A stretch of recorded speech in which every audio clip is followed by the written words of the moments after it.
Bienvenue dans l'ascenseur. Bienvenue à toutes et à tous. Dans les hors-séries de Bienvenue dans l'ascenseur, je vous présente des solutions concrètes pour aider les jeunes à prendre l'ascenseur social en France. Prêts pour le départ ?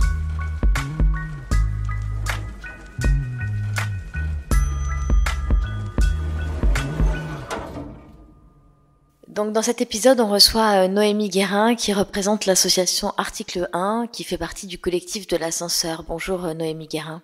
Bonjour. Donc Noémie, j'aimerais que vous m'expliquiez ce que c'est que Article 1, en quoi ça consiste.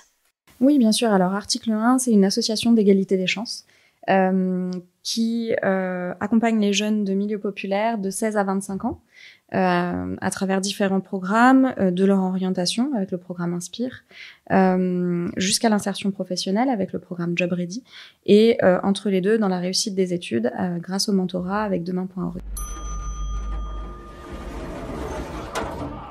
Les plateformes sont gratuites, accessibles à tous. Il y a 3 plateformes. Inspire Orientation, qui est pour les jeunes lycéens. Donc les jeunes lycéens peuvent trouver en fait de l'aide donc en rentrant leurs notes, en rentrant ce qu'ils aiment faire et avec plusieurs questions. Du coup, on leur propose des études, des pistes d'études.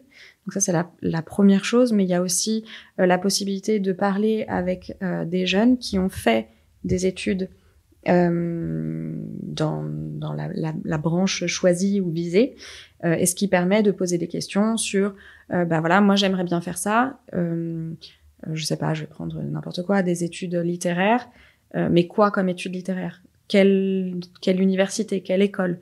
Moi j'aimerais bien faire des études d'école de commerce, mais quelle école de commerce? Où? Comment ça se passe? Si par exemple j'habite à Toulouse et que je vais me retrouver à Paris, comment ça se passe, vers qui me tourner.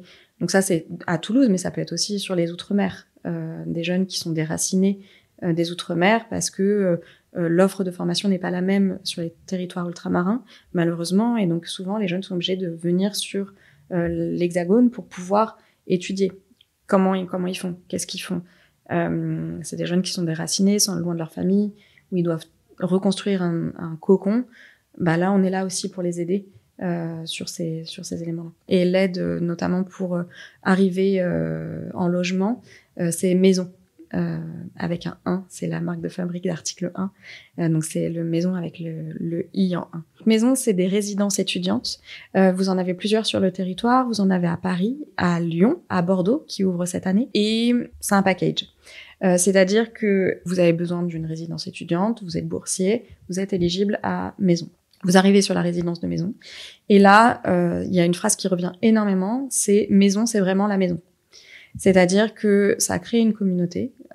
Nous, Article 1, on est là pour faire des ateliers, pour les aider dans leur vie étudiante, gérer leur budget, découvrir des métiers, découvrir vraiment on les accompagne, on les chouchoute pendant tout le temps où ils sont avec nous, et en échange on les sensibilise à l'engagement et ils s'engagent en local pour des projets.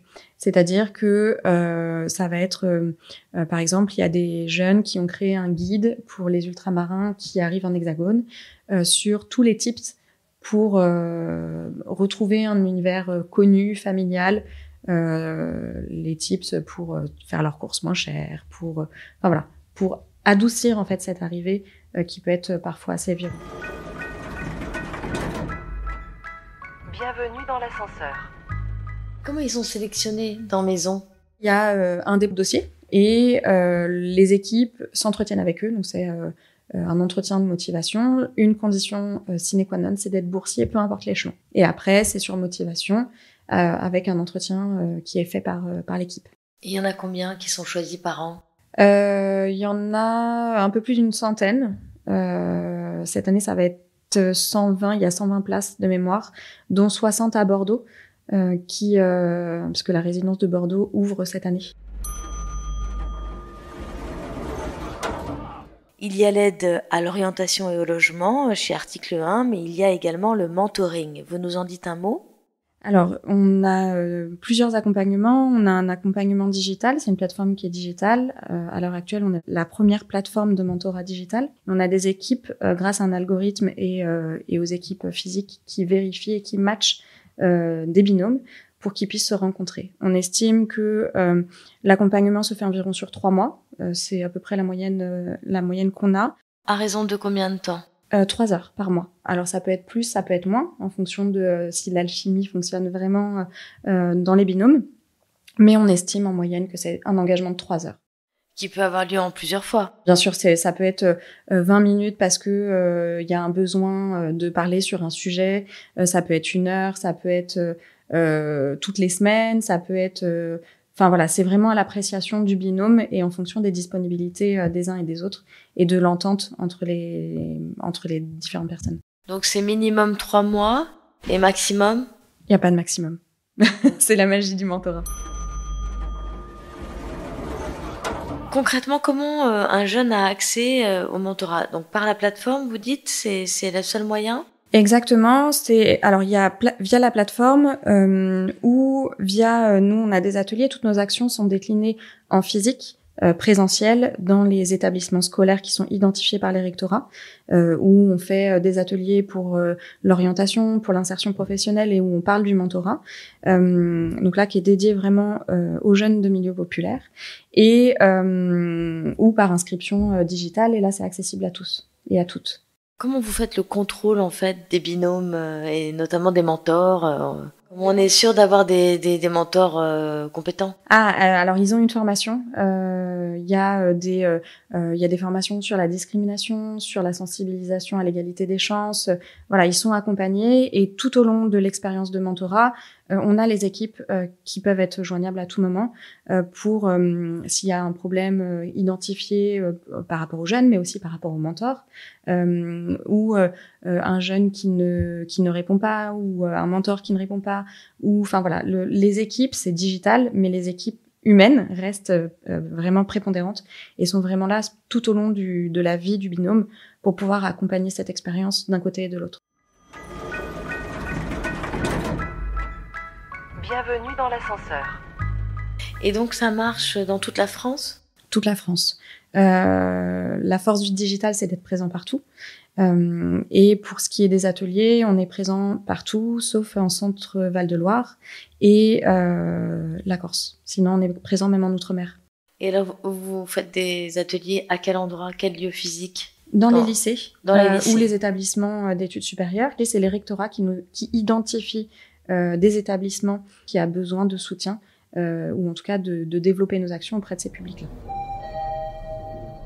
Donc en fait, ils augmentent leurs chances comme ça. Exactement. Ils augmentent leurs chances et ils augmentent aussi leur projet de vie parce que quand vous cantonnez à une seule orientation, un seul vœu, soit vous l'avez, soit vous l'avez pas, mais ça permet aussi d'ouvrir le champ des possibles et c'est vraiment ce qui tient à cœur d'Article 1, c'est d'ouvrir le champ des possibles et l'égalité des possibles. Et alors, est-ce que tous les établissements vous connaissent? Comment vous faites pour vous faire connaître auprès des établissements, mais aussi auprès des jeunes? Alors, auprès des jeunes, on a tout un service de web marketing qui permet de créer du contenu.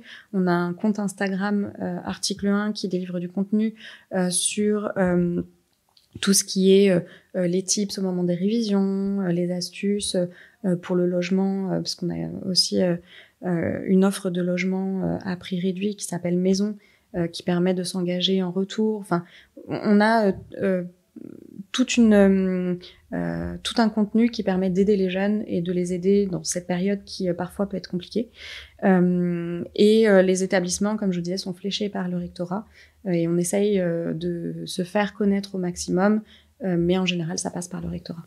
Et donc, il y a une troisième plateforme qui s'appelle Job Ready, qui permet de valoriser les expériences et de les traduire en compétences. Donc, c'est l'insertion et la mise en valeur des parcours via les soft skills.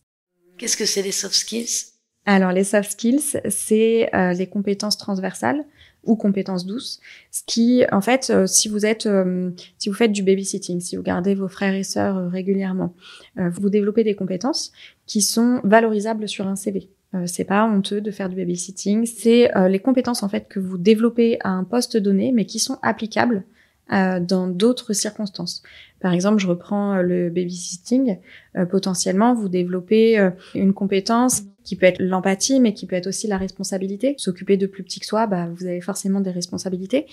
Ça peut être aussi de l'adaptabilité, parce que dans une situation donnée, tout se passe pas comme prévu, donc du coup, il faut vous adapter.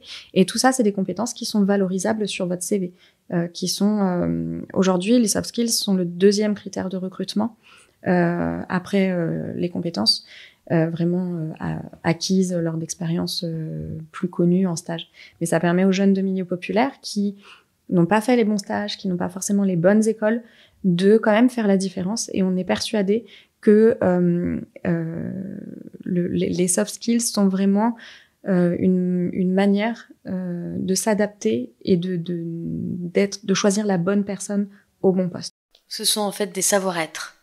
Exactement. Alors nous, on les définit plutôt comme compétences douces ou compétences transversales, mais oui, ça peut aussi être assimilé à des savoir-être. Et alors, vous avez un bilan chiffré depuis que vous existez ? Alors, depuis qu'on existe, je reprends tous les chiffres, mais je les ai pas depuis qu'on existe, mais on fonctionne en année scolaire. Par an, par exemple, vous vous occupez de combien de jeunes ? Alors, on est à 122 000 jeunes de milieu populaire accompagnés, ce qui représente 55% de jeunes sur la totalité des jeunes accompagnés. On est à 221 000, je crois, l'année dernière, donc sur l'année 2022-2023. Oui, ça représente quand même pas mal de jeunes. Et on a des résultats qui sont assez forts et assez chouettes. Notamment, j'ai en tête auprès des jeunes au moment de l'orientation, parce qu'on a des jeunes qui sont vraiment parfois dans l'autocensure. Je prends par exemple les milieux ruraux. L'offre de formation proche est restreinte ou plus restreinte, et donc du coup les jeunes s'autocensurent en disant non, moi je vais pas aller à tel endroit parce que j'ai pas les moyens, parce que parfois je n'ai même pas connaissance qu'il existe des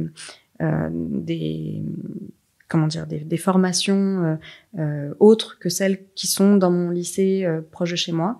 Et donc, sur Parcoursup, on observe des jeunes qui inscrivent plus de vœux que la moyenne lorsqu'ils sont accompagnés, versus des jeunes qui ne sont pas accompagnés par article 1. Est-ce que vous avez, 2 exemples à me donner de success story, finalement, de jeunes qui ont été accompagnés par article 1? Le premier qui me vient en tête, c'est une administratrice qui s'appelle Amélie.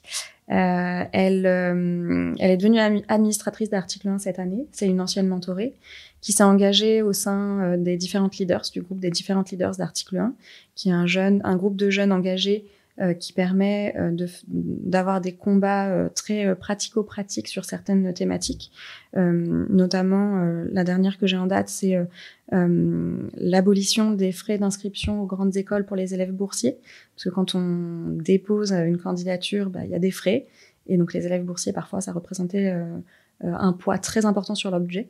Donc ça, c'était le succès d'EDL. Et Amélie est donc administratrice d'article 1, ancienne mentorée, qui a tissé des liens très forts avec sa mentor, au point qu'elle était à son mariage. Et elle est vraiment engagée en tout point dans sa vie personnelle, dans sa vie professionnelle. Et cette année, elle a été même élue par les Échos, reconnue par les Échos, comme étant dans le top 35 des leaders positifs. Donc ça montre, je pense, le panel de son engagement. Merci beaucoup, Noémie Guérin. Merci beaucoup, avec plaisir. Bienvenue dans l'ascenseur. C'était Bienvenue dans l'ascenseur, un podcast réalisé par Actuality. Montage et mixage, Romain Majewski. Musique, Kevin O'Leary.